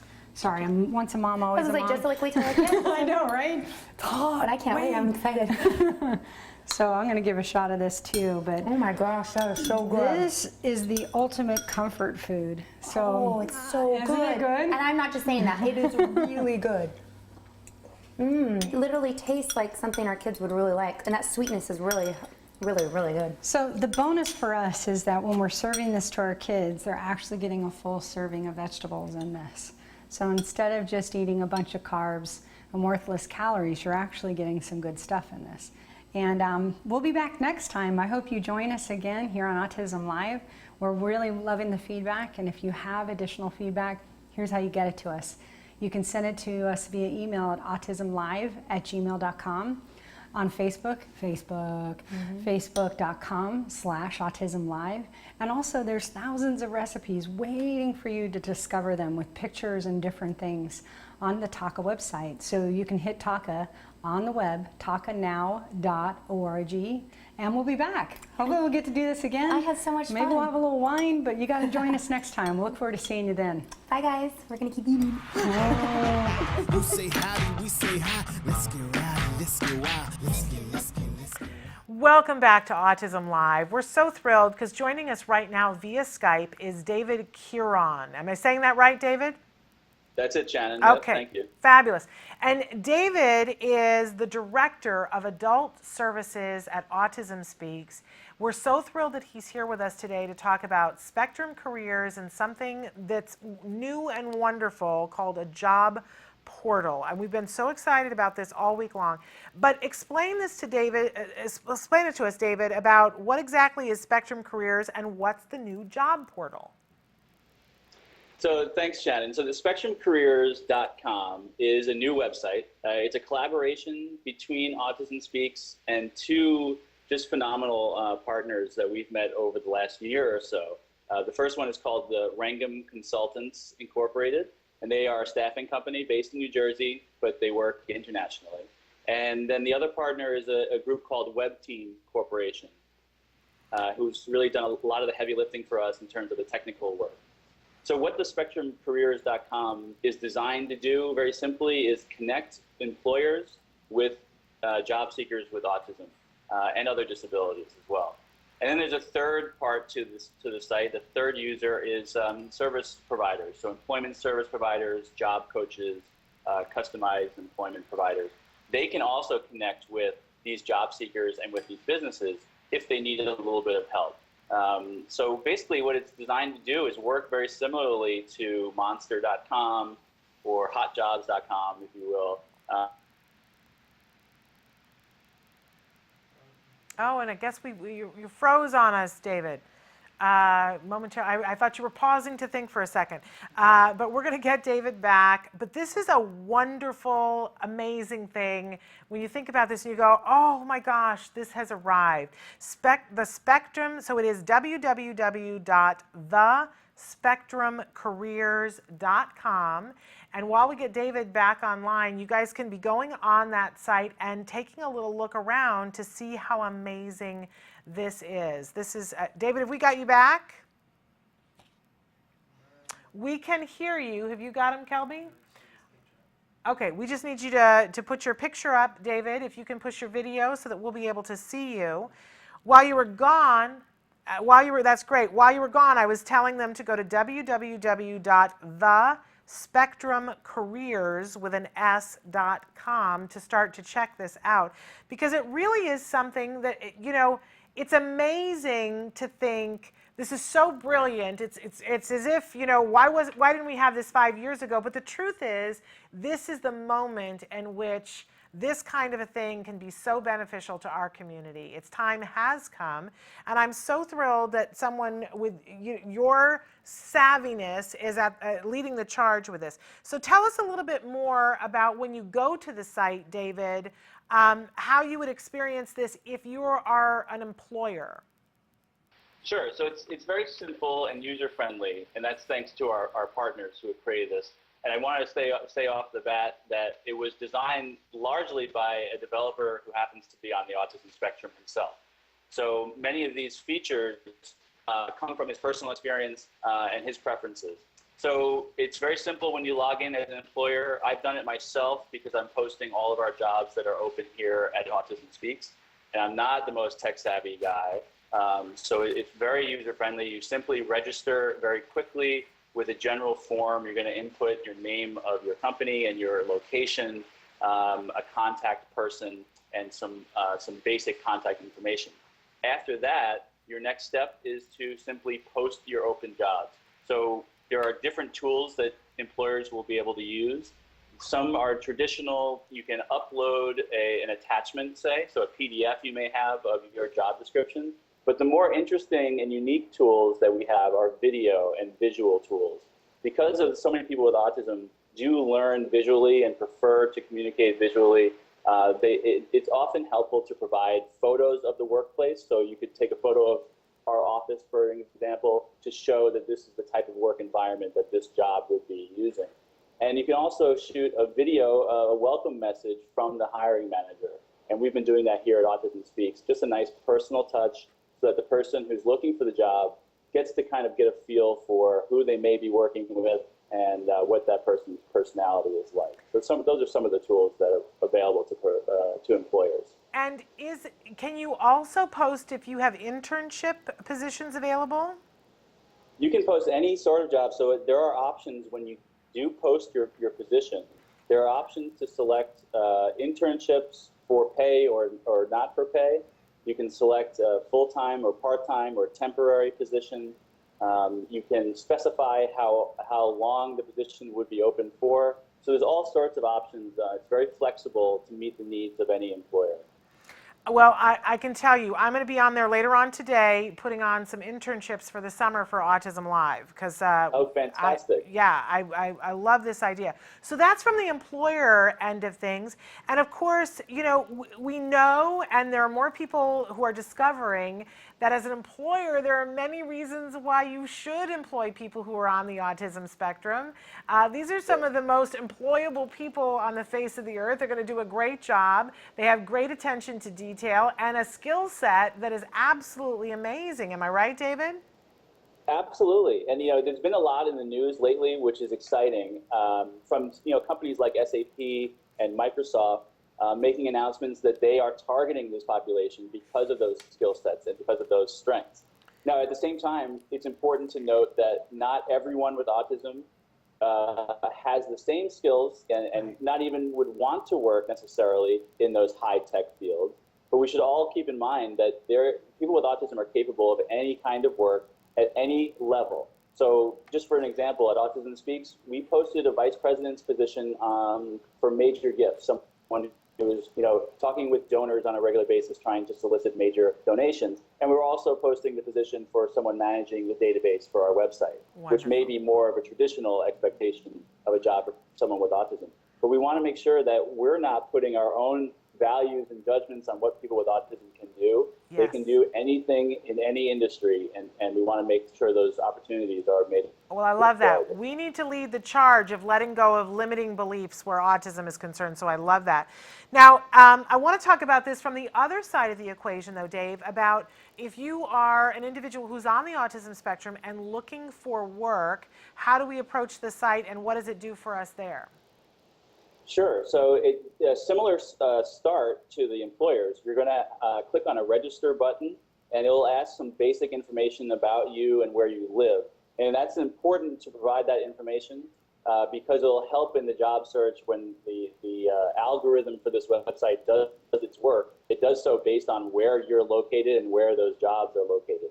So anyone who's worried about confidentiality, please know that we use the same tools that any of these other job search sites use so that your information is kept protected and private. But it is important that you do provide information like that so that we can help you find the jobs that are most available to you where you live. So it's going to ask for that information as well as your skills and interests. There'll be tools for you to either post a resume if you have one already, or it'll help you create one. So it'll help you fill in fields that employers are looking for. So it might be any experience with post-secondary education or with prior employment history or even internships and things like that. And then lastly, I just want to mention, Shannon, that there are video tools also for these job seekers with autism. So just like the employers can put videos and photos of the workplace, the job seekers with autism can post videos of themselves either introducing themselves or performing job tasks or performing certain skills that they want to show the employer that they can do. We know sometimes people with autism have a little bit of trouble with communicating verbally or orally what they're capable of. But if they can show what they've done in the past or what they can do, that can be really effective for them. Wonderful. So again, we want to tell people thespectrumcareers.com, and this is free to all users, correct?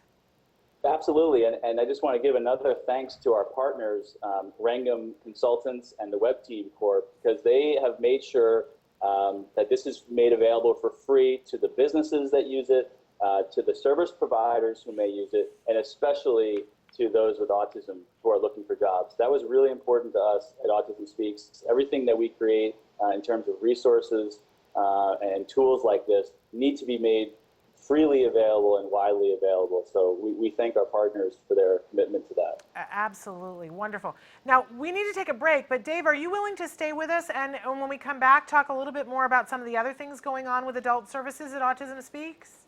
Absolutely. I would love to. I would love to do that as well. So let's take a short break and we're going to be back with more talking about Autism Speaks adult services after this.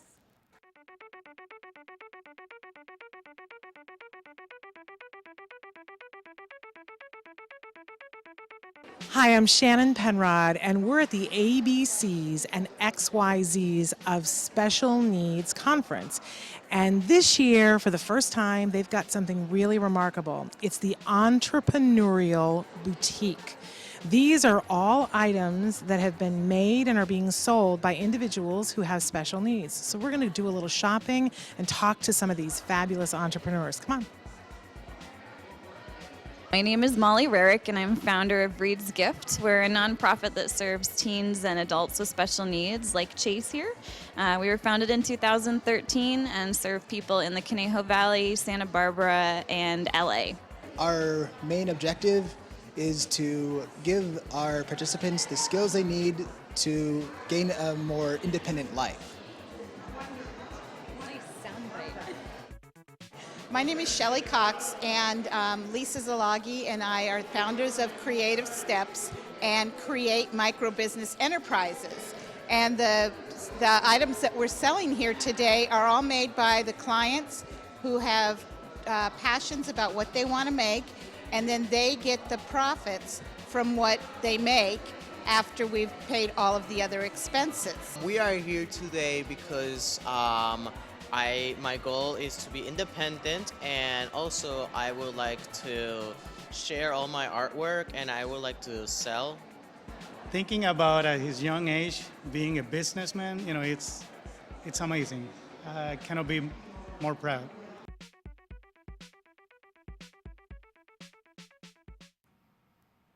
Welcome back to Autism Live. We are on Skype via New York with David Kieran from Autism Speaks. He is the director of the adult services at Autism Speaks, so it's a wonderful thrill to have him here with us.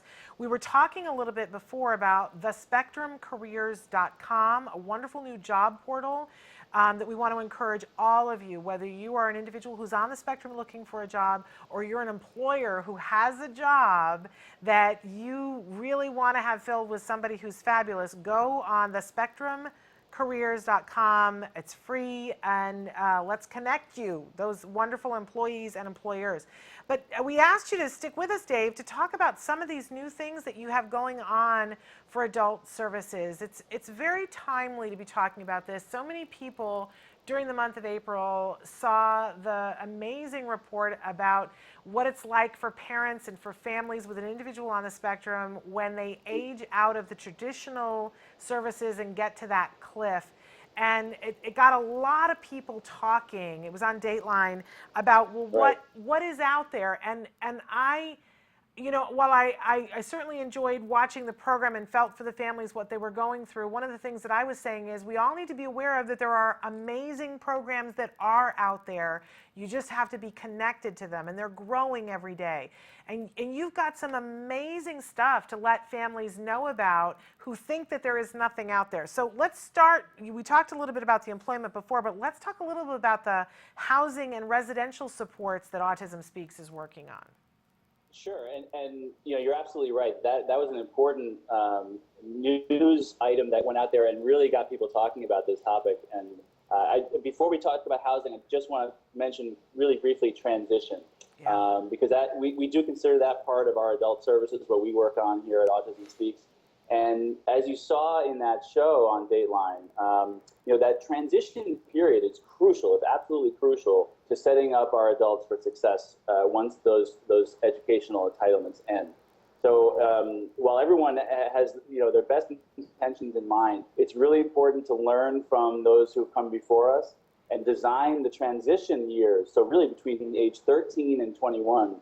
To really focus on what your child needs to live independently, or as independently as possible, and to hopefully gain employment later in life. And those goals have to be at the forefront throughout those years. So thanks for letting me just mention that. Oh, absolutely. But, you know, and so housing and residential supports, we've changed the name of that now. We're calling it housing and community living, because it's really a part of an adult life that's just so important to all of us.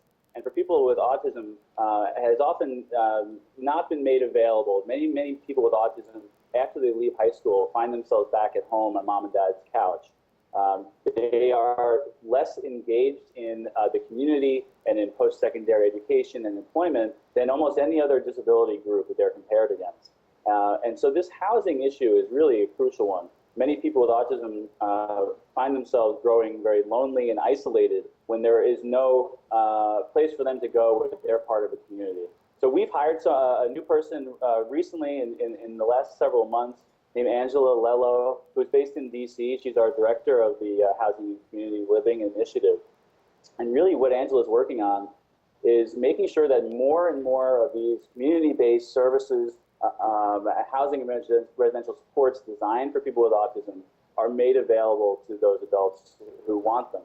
She's also working on shortening some of the Medicaid waiting lists around the country, which some of them are just criminally long, 20 years long to receive Medicaid waiver services for those home community-based supports. We're also working on, in collaboration with the Autistic Global Initiative, which is a wonderful organization led by people with autism, a curriculum that they wrote that is designed for those who care for adults with autism in the home.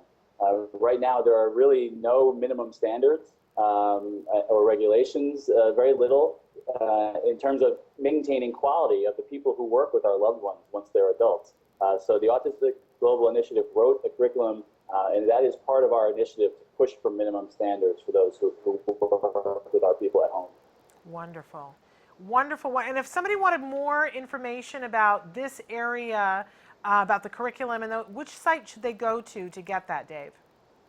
So they go to www.autismspeaks.org, and then I believe there's a link there for families and adults. Okay. And then you'll follow that to find more information about the different adult categories that we work on. Okay, and then you've got a whole area having to do with post-secondary education for adults as well. I have to be honest with you, I didn't know that you had all of this stuff, and I'm thinking if I didn't know, many of our viewers didn't know. Talk a little bit about your post-secondary education stuff. Yeah, thanks for pointing it out. So we have a guide, first of all, and this is what we do a lot of on my team in family services.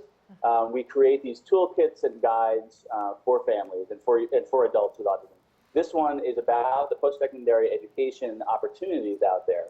So it shows the range from your traditional four-year colleges and universities, and some that include an autism-specific support program, all the way down through two-year community colleges, life skills programs, and vocational programs that are available for people with autism. And what some of the pluses and minuses might be, where some of the challenges are. And it's a very useful tool, I think, that was written largely by people with autism. Some college professors with autism helped us with that as well. And then a really important initiative that I want people to know about was started by a then board member, now our board chair, Mr. Brian Kelly, and his wife, Patricia. They started a post-secondary scholarship fund. So this fund doesn't go directly to individuals, it goes to programs that serve individuals with autism in any of those post-secondary educational settings. So it gives up to $25,000 to those programs to then give those scholarships to the students they serve. So it's a great and really generous program that the Kellys set up, and it's becoming more and more competitive each year to get those dollars. But it's really making some opportunities available to students with autism that weren't there before. Amazing. And where can people get the guide, the post-secondary educational opportunity guide? Sure. So once they've gone in and found the adult section of our website, it should break down into our housing, employment, and post-secondary education sections, and they'll be able to find it there. There's also a place they can go once in that family and adult section. There's a link for toolkits, and you'll see we have over 40 toolkits, and all of them are available for free to download.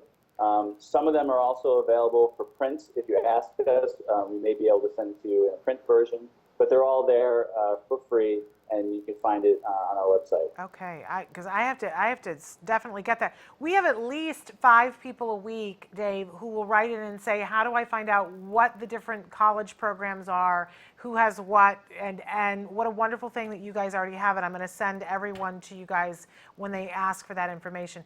And then lastly, I want to talk a little bit about grants.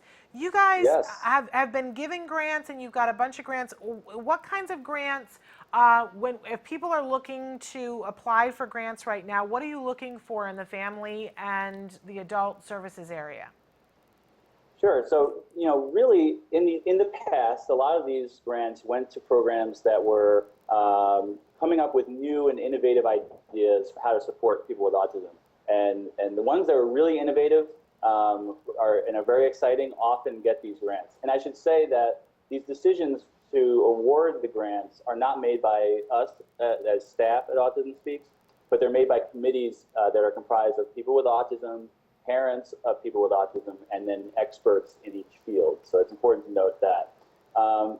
But recently, there's been a bit more of a change in focus. And now we're looking a lot more at replicating programs that we know work. So the models that have proved themselves over the years, I think a lot of people can submit grant proposals for replicating that at their own site. Something that's shown to be effective, that we know, and we have research to prove that it helps people with autism. Well, we'd love to see that in more and more places. So that's often what the grant committees look for. But again, I want to say that I'm not part of those committees, and it's a full decision process that they go through together. Well, and I can speak to, I've never sat on a committee for the adult services because obviously my child still preteen, I wouldn't be qualified for that. But I have sat on other committees to decide where grant funds go to for Autism Speaks, and I have such great respect because it really is a rigorous process, and it's amazing the people that they pull in, the people that I've gotten to meet who are also weighing in for the grant process. You guys are very thorough, and I respect and admire that because it's important, as you guys raise a lot of money throughout the year, and you're very careful about who you give it to, which I think is wonderful. Thanks, Jen. I appreciate you saying that. I just think that this is wonderful. This entire program that you're overseeing, the adult services, it's wonderful. It's exciting. I hope that you'll come back again and check in with us when you've got more things to tell our families. Did we leave anything out, Dave? You know what? I left one thing out. The newest toolkit is actually for people who've been diagnosed with autism as adults. Oh, I love that. Yeah, I mean, we often meet parents who, after their children were diagnosed, then started to explore the possibility that they may be on the spectrum themselves. So this toolkit is designed for those people who have questions about, is it worth getting a diagnosis? What will that mean for me? Those kinds of questions. So I just want to mention that is our newest toolkit, and it can be found on the toolkit page. That is a wonderful toolkit. And again, we should mention that there are a wide variety. I guess I haven't been in on that tab in a while to see all the new things, and I need to check it out myself. But if people go to autismspeaks.org, such a resource for so many different things, but click on the toolkit tab to see, and as you mentioned, all those toolkits are downloadable and it's totally free. And you put your toolkits in other languages for our viewers who would prefer to be able to have them in different languages. It's quite remarkable, the depth and the breadth of what you guys have there. Dave, thank you so much for being here with us today, and thank you for all of your really wonderful work. And please give a wonderful thank you to Carrie Magro, who connected us and said, hey, Shannon, you got to see what Dave's doing over here. It's pretty amazing, and he never disappoints. Yeah, Carrie's so great, and I know he's watching, so thanks, Carrie. And thank you, Shannon. We appreciate the opportunity to speak to you and your audience. Anytime. We appreciate what you're doing. You guys have a wonderful week. Bye-bye. Right there at the end, I think we lost him, but he said goodbye. Wonderful, wonderful. I want to make sure that everybody knows, for the job portal, go to thespectrumcareers.com. Check it out. It's free to you. If you're looking for a job, if someone you care about is looking for a job, what a wonderful way to be connected. But if you are an employer and you have jobs that you're looking to fill, really want to encourage you, go there and be connected with some of the most amazing people you're ever going to meet. We're going to take a break and be back with more Autism Live after these messages.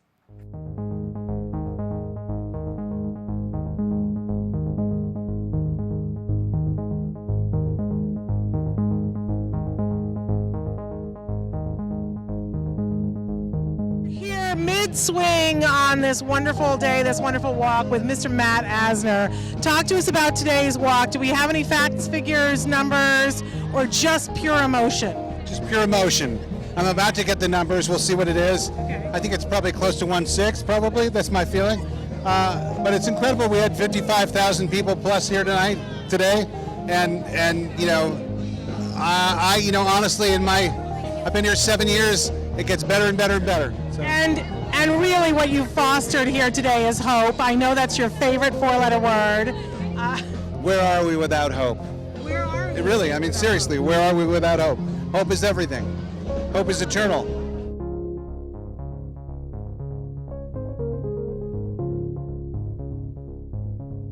This is a pretty big event. Every year I love it. What does this event mean to you? Well, I just think it's great that you see so many people coming out to support, autism.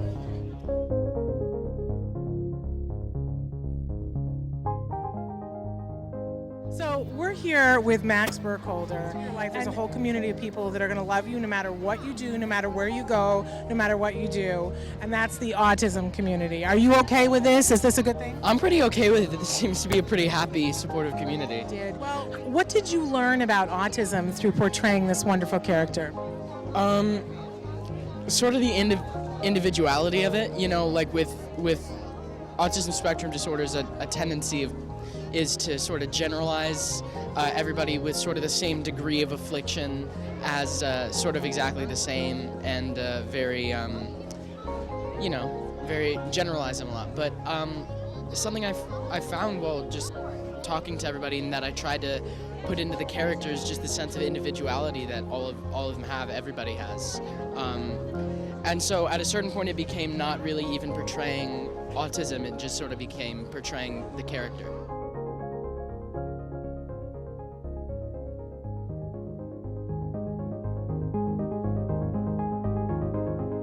I want to thank you on behalf of everybody for what you do. That's very sweet.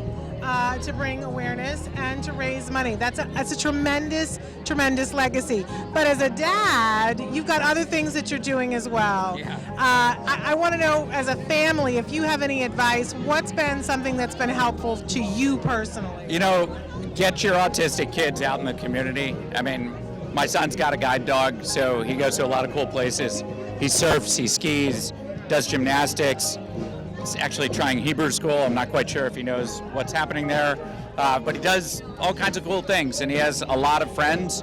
Right now, most of his friends are the adults who take care of him, and over time, hopefully he'll have more friends who are his age, and you'll see him walking around, and people won't be nervous around him. The dog's been very helpful with that. It's like the dog is like the most infectious thing in the world. Like, everybody wants to be near the dog, and he sees that, and he gets some of that affection laid onto him. So as a family, you know, we're just there to support Tyler and make him happy.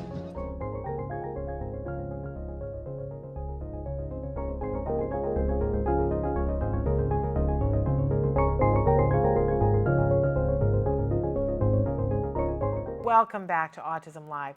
Wonderful, wonderful guests today. I don't know about you, but I'm so inspired.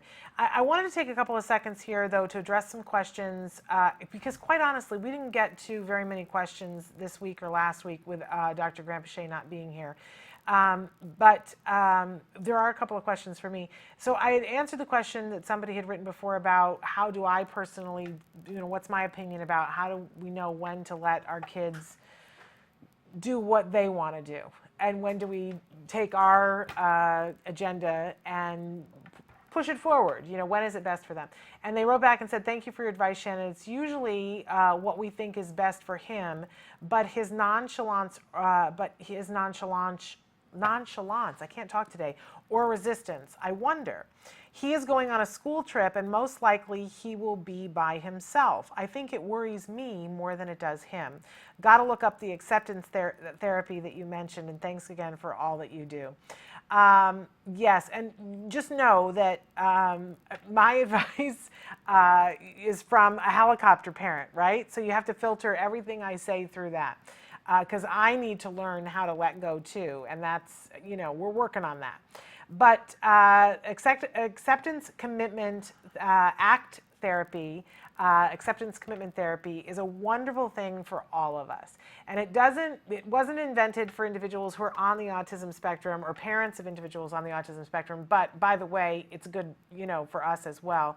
And I think a lot of the times why people are associating it with autism now is because so many of us have embraced it so thoroughly, because Russ Harris, who wrote the book The Reality Slap about ACT, acceptance commitment therapy, is a parent of an individual who's on the autism spectrum. So he's a practitioner who was, you know, talking about this therapy and the realities of it, but he was putting it through a filter of what it's like to be an autism parent. I mean, talk about getting it from the source, right? And I think that it's a really beneficial book for all of us to be reading, because it helps us to be able to separate ourselves from the situation when we want to. We're not always willing, and we don't always want to, but I do think that that's a really good thing to look at. And one of the great things about acceptance commitment therapy is that it doesn't deny what is. that it gives us a bigger, more global view, that instead of saying, when you're feeling anxiety about your child going on a school trip, it doesn't say, well, don't feel that way. We'll just, go and have a cup of coffee or eat something or do something to numb that feeling away. It says, yes, that's normal, that's rational, that's part of the deal. Of course you would have anxiety about your child going on a trip, but let's take a look at what else is going on. The fact that you're even considering it and that the school is considering having your child potentially go on a trip by himself suggests that some things are going really right. And that's a wonderful thing. But by the way, that's not the only thing going on. Is that an accurate depiction of where we are in this? Maybe there have been great strides and wonderful strides and things have gone so well that it's a consideration, but are we truly ready? And by we, is the school ready? Is your son ready? Are you ready? And if anyone in that equation isn't ready, does that mean we don't do it? But are we all in the place that we're ready to? So it gives you tools for looking at things as they are, not necessarily as they seem to be, if that makes sense. Because a lot of times when we get into fear, and I love people who talk about that fear stands for false evidence appearing real. Isn't that wonderful? Fear is, and because if you think about it, fear becomes all encompassing, and when we can pull it apart sometimes we can say, okay, that's a rational thing, but the reality of it is that it's okay. I have no idea whether it's this moment in which your child goes away on a trip by himself. But I imagine that if there was anybody who would know best after pulling apart and looking at it all rationally, I would guess that you would be the person who would know the most. But if you are able to sort of pull back and look at all the different aspects of it, I think that's when you'll get to the true meat of, is this the moment or is this not? And I would also say to you too, because I think that when I'm at that point where my son goes away on a school trip by himself, and I'm not there, I can tell you 100% I'm not there. He might be, but I'm not. That when I get to that point, I will be grateful that, like you, my son is in a very nonchalant kind of, thing about it as well. And that we can embrace that that's kind of a good thing. I, of course, think back to the Parenthood episode where they depicted exactly this, because Jason Katims is a genius and he knows what we're all going through. And the mom, Monica Potter, was like, I have to go with you on this trip. And he said, no, Mom, I'm going on this trip alone. I'm ready and I'm prepared and I'm going on this trip alone. And the truth in that moment, Mom wasn't ready. The son was ready. But the question that wasn't asked, although it kind of was asked, was, is the school ready? And there was one teacher who said the school is ready, but you know what? The other kids weren't ready. And it was a very negative experience. And on second glance, I think the teacher wasn't even ready. So, it's one of those dicey things. And you're going to have to decide, and I can't decide for you. But I have great faith that you will decide after looking at all the different pieces of it, and it will be exactly what it needs to be. But I wish you luck, and I will follow in your footsteps and your bravery later on. I'm not there yet. I'm just not there yet. Okay, I wanted to get to another question here that somebody, and we've only got a couple of minutes here. Somebody wrote in and said, my elementary child/boy is on the spectrum. He has a speech impairment. Comprehension is the issue. Has speech twice a week at school, maybe 30 minutes at a time, always in a group. 1 hour private practice, individual speech. Can you tell me what speech therapist should focus on if my son does not have an issue socially? A few months ago, after an ARD meeting and pulling teeth, the team agreed to start a journal that I requested so that we could talk about what he did. They were and are not happy about filling out his daily activities. I created a simple daily form but was told it was too much to fill out, so they decided to cut the form and write what they wanted into a sentence. What do you suggest? I really suggest that you start a token economy system with a criteria so that all they have to do is check off columns and not write something for you. I don't really personally care whether it's too much work for them or not, but you do have to get them to do it, right? So if it's a check off thing, then they can't say that it's too much work, and then you'll know more about what's going on with your child. I would suggest for the speech therapist that if your child does not have social issues and does not have pragmatic language issues, that he can hear jargon coming back to him and he understands what it is. If he can do that, then you should move to solo to work on the speech impediment. If he cannot do the receptive jargon coming back, ask for pragmatic goals. That would be my recommendation. We're totally out of time, and I'm sorry that that was such a quick response. But I love and adore you all. Si se puede, we can do this together, right? And I'm going to see you next Tuesday. Be writing in your questions for Dr. Copeland over the weekend because I'm going to send them to her on Monday. So I encourage you not to send them on Tuesday morning. Send them up until Monday morning. I adore you. We'll be giving you news about Temple Grandin and Friends updates. Sign up for our email list. We're completely out of time, but I hope that you guys have a wonderful, wonderful weekend. Stay safe. There's weather all across the country. 10 seconds left. So I will see you on Tuesday. Until then, give your kiddos a big hug from me and one for you as well. Bye-bye for now.